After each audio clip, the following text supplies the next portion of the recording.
भूत आत्मा 2। दादा मुझे अंजना से मिलना है। सहमति हुई। निमकी धीरे से दादा शमशेर सिंह से बोली। क्यों? प्रश्नवाचक चिन्ह उभर कर सामने आए। क्या काम है? घूरते हुए दादाजी ने निमकी को बोला। निमकी को दादाजी में आए बदलाव समझ में नहीं आ रहा था। दादाजी तो ऐसे नहीं थे। अचानक मैं इन्हें क्या हो गया? सहमति हुई निमकी बोली। दादाजी बस ऐसे ही मिलने आई हूँ। जा मिल ले उससे। पर मैंने तेरे बाप से बोला था कि तुझे घर न आने दे, फिर भी तू आ गई। उसकी तो खैर नहीं अब। निमकी डर गई। माफ़ करना दादाजी, बापू ने मुझे बोला था पर मैं भी भूल ही गई थी। निमकी झूठ बोलते हुए बोली। मैं वापस जाती हूँ, नहीं मिलना अंजना से। और निमकी जाने लगी। फिर दादा ने थोड़ी नरम आवाज़ में निमकी को बोला। ठीक है, अब जाके मिल ले, पर आज के बाद याद रखना मिलना जुलना बंद करना पड़ेगा।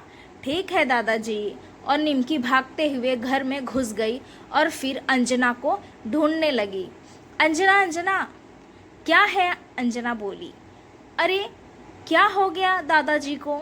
मुझे डांट रहे थे और तुमसे मिलने को मना कर रहे थे। हाँ निमकी, दादाजी कुछ दिनों से ऐसे ही हो गए हैं। और पता है, रात को कोई मेरे गले से माला निकालने की कोशिश कर रहा था। फिर मैं हड़बड़ाकर उठ गई। फिर पूरी रात नींद नहीं आई। क्या? निमकी चौंकते हुए बोली। ठीक, मेरे साथ भी ऐसा ही हुआ। मैंने तो किसी तरह माला को बचाया। आखिर ये सब क्या हो रहा है? कहीं ऐसा तो नहीं कि हमारी योजना की खबर किसी को लग गई हो और वो कोई जादू टोना कर रहा हो? अंजना बोली। पता नहीं अंजना, पर अब डर लग रहा है। कहीं ऐसा तो नहीं कि हम उस बाबा के झांसे में आ गए हैं? नहीं निमकी, बाबा मुझे झांसे वाला नहीं लगता। और कुछ भी हो जाए, मैं अपनी योजना में कामयाब होकर ही रहूंगी। तुम मेरा साथ अंत तक दोगी या नहीं, मुझे ये बता देना। मैं हमेशा तुम्हारे साथ यूं। अंजना दिलासा देते हुए निमकी बोली। आज का दिन किसी तरह से गुजरा। कल रात को वापस अंजना और निमकी को बाबा के पास जाना था। आखिर चल क्या रहा था दोनों के दिमाग में? मन में क्या खुराफात जन्म ले रहा था? 17 साल की लड़कियों के मन में भूत प्रेत, बाबा, आत्मा, झाड़ फूक, आखिर ये सब क्यों?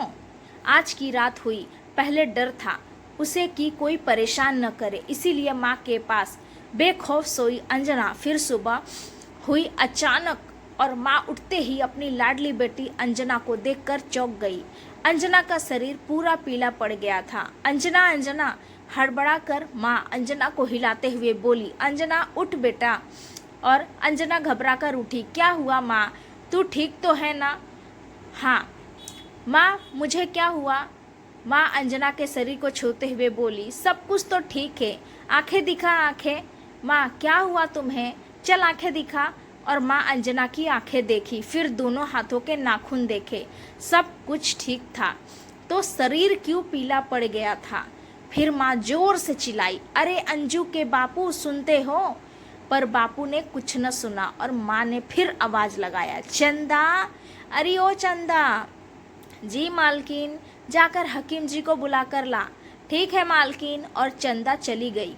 माँ मुझे तो कुछ भी नहीं हुआ है, फिर ऐसा क्यों व्यवहार कर रही हो? जाकर दर्पण देख एक बार, फिर पता चलेगा। और अंजना बेड से उतरकर दर्पण के पास गई। दर्पण में खुद को देखकर वो चौंक गई। ये सब कैसे हुआ? और दौड़कर आंगन में गई। साबुन से रगड़कर मुंह धोया, साफ किया, तौलियों से मुंह पोंछा, पर मुंह पर से पीलापन का कोई बनावटी रंग नहीं था जो छूट जाता। वो दौड़कर माँ के पास आई और माँ से बोली। माँ ये कैसे? हकीम जी आते ही होंगे, सब ठीक हो जाएगा। और फिर थोड़ी देर बाद हकीम जी आए। अंजना का जांच पड़ताल किया, पर उन्हें कोई सुराग नहीं मिला। फिर हकीम जी माँ से बोले। देखो छोटी बहू, बिटिया को कोई बीमारी नहीं है, फिर भी मैं एक जड़ी देता हूँ, खिला देना। अगर कल तक पीलापन नहीं गया तो मुँह बुलवा लेना। और इतना कहकर हकीम जी चले गए। जा नहा धोकर आ जा, फिर दवा खाना। अंजना अपने कमरे में गई और फिर कपड़े लेकर आंगन में। फिर वो नहाने के लिए स्नान गृह में गई। उसे अचानक याद आया कि उसके गले का माला गायब है। उसने अपने पूरे शरीर को देखा। शरीर पूरा पीला पड़ गया था। शाम का समय था। अंजना की हालत ठीक नहीं थी। पीलापन खत्म होने के बजाय बढ़ गया था। जब निमकी को पता चला तो वो दौड़ते हुए आई और अंजना के पास आकर बैठ गई।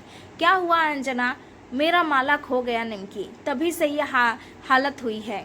अंजना, फिर तो बहुत दिक्कत आ जाएगी। एक काम करो, तुम मेरा माला ले लो। नहीं नहीं नहीं, निमकी, अंजना निमकी से बोली। जिसके नसीब में जो होगा झेलना पड़ेगा। नहीं अंजना, बहुत खराब हालत हो जाएगी तुम्हारी, निमकी बोली। बाबा ने बोला था कि बुरी मौत होगी और बाबा की बात कभी झूठ नहीं होती। अंजना की हालत सच में खराब थी। उसने खून की उल्टियाँ शुरू कर दी। अब सभी को पता चल जानी थी कि ये किस वजह से हो रहा था। फिर निमकी को कुछ नहीं सूझा और वो अंजना की जान बचाने के लिए अपने गले में से माला निकालकर अंजना के गले में डाल दिया। कुछ देर बाद अंजना कुछ हद तक ठीक थी, पर निमकी की तबीयत धीरे धीरे बिगड़ने लगी थी। फिर भी निमकी ने अंजना से वादा लिया कि कुछ भी करके आज रात तो बाबा के पास जाना ही पड़ेगा। वही काली अंधियारी रात, कुछ भी दिखाई न देने वाली रात। जुगनुओं की रोशनी में थोड़ा थोड़ा रास्ता दिख रहा था।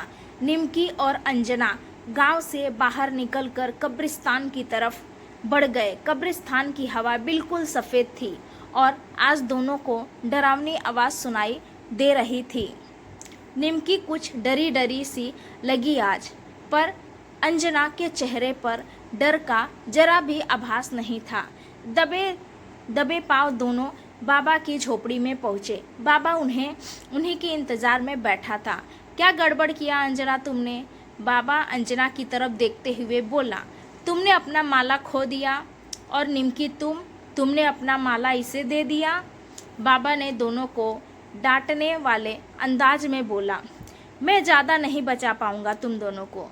जिस तंत्र मंत्र और जाप के लिए आई हो उसे अच्छी तरह से करो, वरना अंजाम कुछ उल्टा हो जाएगा। सामान लाई हो? जी बाबा। और निमकी ने बाबा को सामान से भरा एक थैला दिया। बाबा ने थैले में से सामान बाहर निकाला। उसमें से गिलहरी की पूंछ के बाल, मरी छिपकली और कुछ नींबू सिंदूर थे। बाबा ने उन सभी सामानों को मिट्टी के बर्तन में डाला और आग पर रख दिया। लाओ अपनी माला निकाल कर दो। अंजना ने अपनी माला निकालकर बाबा को दे दिया। बाबा बोला, इस बार जो माला मैं बना कर दूंगा उसे पहनते ही तुम दोनों एक दूसरे के अतीत के बारे में जान जाओगी। अंजना के अतीत की बातें निमकी को पता चलेगा और निमकी की अतीत की बातें अंजना को। याद रखना, दोनों को सच सच बताना है, कोई झूठ नहीं बताएगा। पर बाबा, मुझे एक बात समझ में नहीं आई कि मेरे गले से माला किसने निकाला? तुम्हारे दादाजी ने। क्या क्या? एक साथ निमकी और अंजना दोनों चौंक गए। हाँ, उन्हें सब पता है। उन्हें पता है कि तुम क्या चाहती हो। बाबा बड़ी सावधानी से बातें बता रहा था। उनके ऊपर एक जिन्न का साया है। वो जिन्न आज तक कोई नुकसान नहीं पहुंचाया, पर सभी जानकारी उन्हें होती है। उन्हें पता चल गया था कि तुम दोनों आत्मा से बातचीत करने के लिए ये सब कर रही हो, इसीलिए वे तुम दोनों को अलग करना चाहते हैं। अब बहुत ही सावधानी से तुम दोनों को रहना है। उन्हें भी पता है कि तुम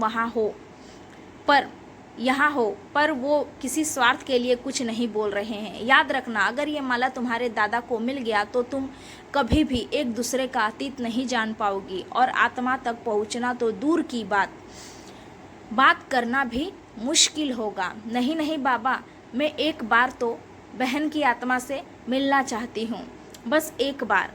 ठीक है अंजना, जितनी भी सावधानी रख सको तो रखो। आत्मा को बुलाना आसान नहीं। जिस तरह से बुलाया जाता है उसी तरह वापस भेजना होता है। अगर कुछ गलत हो गया तो तबाही के अलावा और कुछ नहीं दिखेगा। ठीक है बाबा, अंजना बोली। मैं कुछ भी करूँगी पर अपने बहन की आत्मा से ज़रूर मिलूँगी। बस एक बार मैं बहन को महसूस करना चाहती हूँ, मिलना चाहती हूँ, जानना चाहती हूँ कि आखिर कौन है वो जो उसकी जान ली, मेरी बहन को जान से मार डाला। और 2 दिन के अंतराल के बाद अंजना और निमकी को फिर आना था बाबा के पास। निमकी तो चली गई, पर जब अंजना घर में घुसी उसे डर लगने लगा। अपने कमरे में पहुंची, उसे ऐसा लग रहा था कि पीछे कोई है और बुला रहा है, पर जैसे ही अंजना पीछे देखती सब गायब। उसने अच्छे से अपने कमरे का दरवाज़ा बंद किया, सभी खिड़कियां भी बंद की और बहुत नींद आने के बावजूद भी सोई नहीं पूरी रात। बस करवटें बदलती रही।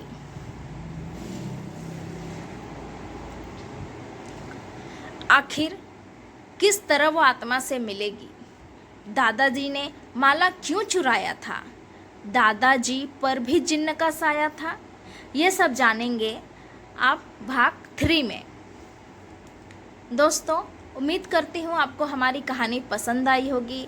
कहानी पसंद आई है तो वीडियो को लाइक करें, अपने दोस्तों के साथ शेयर करें। चैनल पर नए हैं तो चैनल को सब्सक्राइब करें और हाँ, नोटिफिकेशन बेल को ज़रूर दबाएं ताकि अगली अपडेट सबसे पहले आपको मिले। Thanks for watching video.